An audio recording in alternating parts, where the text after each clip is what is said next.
कौन है खेमका परिवार का दुश्मन? किसने कर दी गोपाल खेमका की हत्या? शव यात्रा में जब पहुंचा अपराधी। बिहार के जाने माने कारोबारी गोपाल खेमका की हत्या से सनसनी फैली है। पुलिस इस मामले में सुराग तलाशने के लिए ताबड़तोड़ छापेमारियां कर रही है। कार्रवाई भी चल रही है, लेकिन कातिल अब भी फरार है। सवाल यह है कि आखिर गोपाल खेमका के परिवार को कौन खत्म करना चाहता है? दरअसल खेमका परिवार में 6 साल के बाद फिर से मातम पसरने के बाद यह सवाल खड़े हो गए। सवाल उठ रहे हैं कि आखिर खेमका परिवार पर किसकी काली नजर है? आखिर कौन है एक एक कर इस परिवार के सदस्यों की हत्या करने वाला? परिवार की किसी से दुश्मनी भी नहीं विवाद से नाता रहा।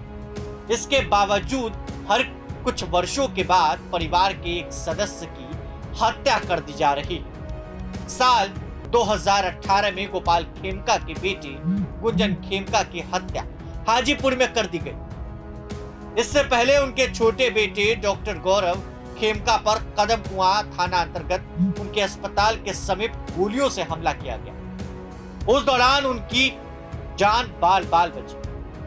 गोपाल खेमका के बड़े भाई विजय खेमका पर 1999 में जानलेवा हमला। पहले जवान पोता फिर बेटा चला गया। मेरा परिवार उजड़ गया। इस उम्र में आंखों के सामने यह देखना पड़ रहा है। मारवाड़ी भाइयों की सुरक्षा के लिए कुछ किया जाए, हमारा उद्धार कीजिए।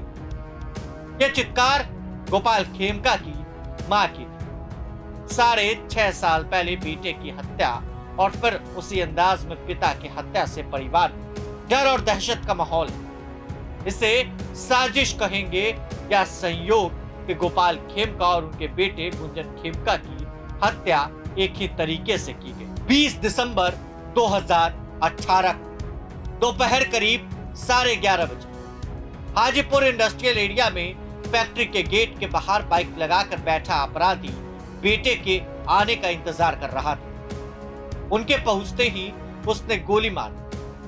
शुक्रवार की रात भी पहले से गेट पर इंतजार कर रहे अपराधी रात 11:40 पर गोपाल खेमका को गोली मार दी। बड़ा सवाल है कि एक ही परिवार के 2 लोगों की हत्या के पीछे कोई गहरी साजिश है। साथ ही खबर यह भी है कि गोपाल खेमका के अंतिम संस्कार के दौरान एक अपराधी फूल लेकर पहुंच गया था, माला लेकर पहुंच गया। पुलिस को जब शक हुआ, पुलिस ने उससे पूछताछ की तो पता चला कई बातें खुलकर सामने आई। इस मामले में अहम खुलासे भी जल्द ही होंगे। पटना के एसएसपी के अनुसार, पटना के आईजी जितेंद्र राणा के अनुसार इस मामले में जल्द खुलासा हो सकता है। तमाम अपडेट्स के लिए बने रहे प्रभात खबर के साथ। आपका शुक्रिया। प्रभातखबर.com, विश्वास वही, रफ्तार नहीं।